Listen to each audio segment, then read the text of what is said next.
Hey core reporters, welcome back to my channel. Listen, this has not been a good 48 hours for Mr. Kanye West. Everybody in the fashion industry and celebrities in general has been speaking out against him, and the latest to chime in on his attempted takedown of Vogue editor Gabriella Carifa Johnson is Vogue magazine itself. Listen, they just released their statement. It says, Vogue stands with Gabriella Carifa Johnson, our global fashion editor at large and longtime contributor. She was personally targeted and bullied. It is unacceptable. Now more than ever, voices like hers are needed. And in a private meeting with Ye today, she once again spoke her truth in a way she felt best on her terms. I think this is a very beautifully worded statement from Vogue magazine, supporting Gabriella, uplifting her, and talking about how much we need more voices like hers in the industry. Black women who wear their natural hair, plus size Black women, dark skinned Black women. She embodies a lot of things that are missing in Vogue magazine and in magazines in general. So she definitely, I really like that they highlighted that in their call out. I like that they highlighted Kanye's actions as bullying. I'm not even going to repost the stuff that he posted out there because it was outright, wrong. And I just don't want it to be out there about Gabriella.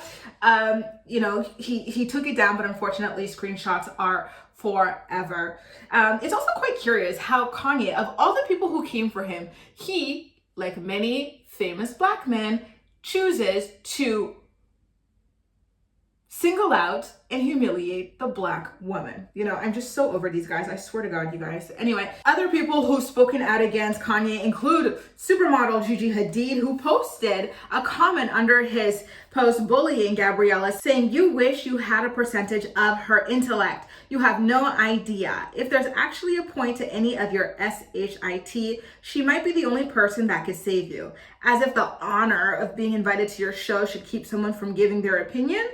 LOL, you're a bully and a joke." Jaden Smith tweeted about how he left the show early because he just was not feeling the message. He said, "I don't care whose it is. If I don't feel the message, I'm out." Jamel Hill called out people who made excuses for Kanye West wearing that t-shirt and called it a dangerously dumb message to send for someone with his massive platform. Political correspondent Mark Lamont Hill called Kanye's decision to wear a White Lives Matter shirt disgusting, dangerous, and irresponsible. The list truly does go on. And let's not forget, you guys, the ultimate dragging yesterday came from the creative director of the Supreme clothing brand, Tremaine Emory.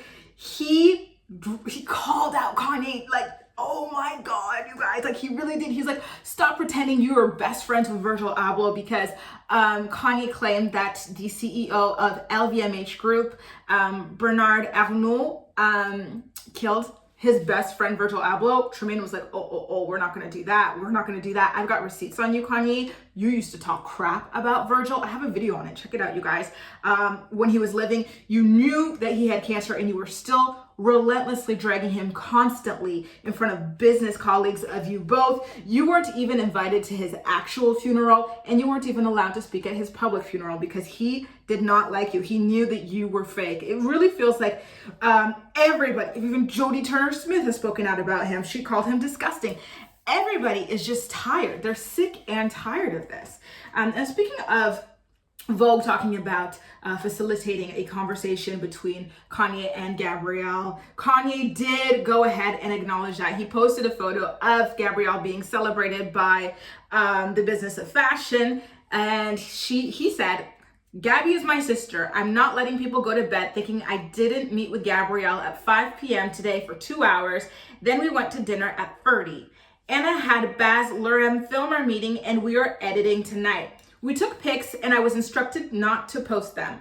It felt like she was being used like Trevor Noah and other Black people to speak on my expression. She expressed that her company did not instruct her to speak on my t-shirt expression. We apologized to each other for the way we made each other feel. We actually got along and have both experienced the fight for acceptance in a world that is not our own. She disagreed. I disagreed. We disagreed. At least we both love Ferdy and fashion."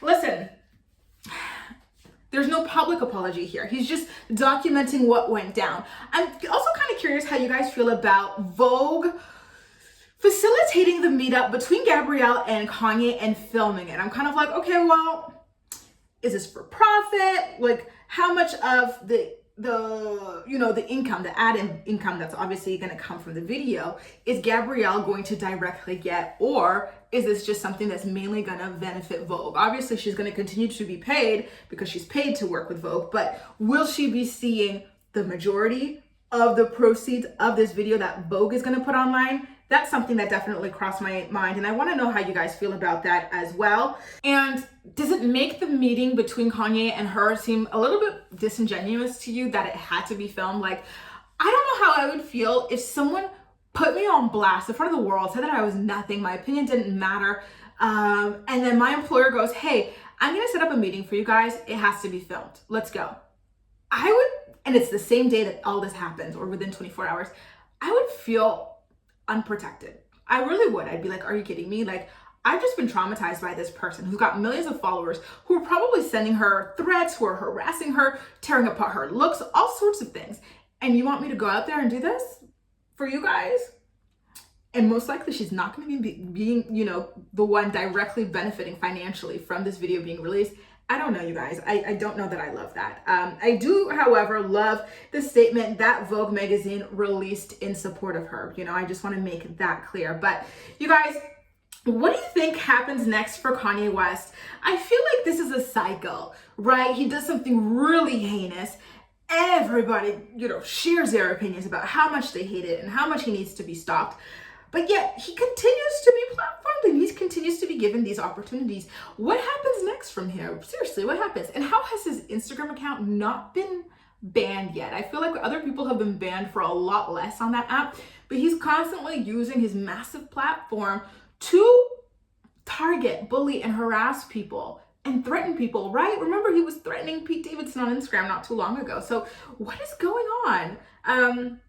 I'm curious. I really want to know how you guys feel about this. And I'm also kind of curious why he felt the need to go in on Gabrielle like this. Gabriella, she didn't post anything inflammatory about him. She just shared her rambling thoughts about, live thoughts about what he was doing, wearing an a White Lives Matter shirt and sending one down the runway, and how harmful it was. She did not use rude, disparaging language or anything like that. She was just confused and she was relaying that message to her followers. So why, of all the people called him horrible, people called him reckless, people called him dangerous, people called him disgusting, all sorts of things. So why did he choose the woman who didn't call him a single name? Someone who just said she was confused, she didn't understand why he would do that. Why did he target her of all people? Is it because she's a Black woman? I don't know. There are other Black women who spoke about him, right? Jamel Hill. Is it because she's not as seen, as visible as these other women who've spoken about him? And why women in general? Why are these men always like this? They always go after women. Why didn't he go after a man? I don't know. There's so much food for thought here, you guys. Listen, I really want to hear your opinions, so don't hesitate to share them in the comment section down below. And as usual, we'll chat. That's all for now. Thank you so much for watching, and I'll see you next time.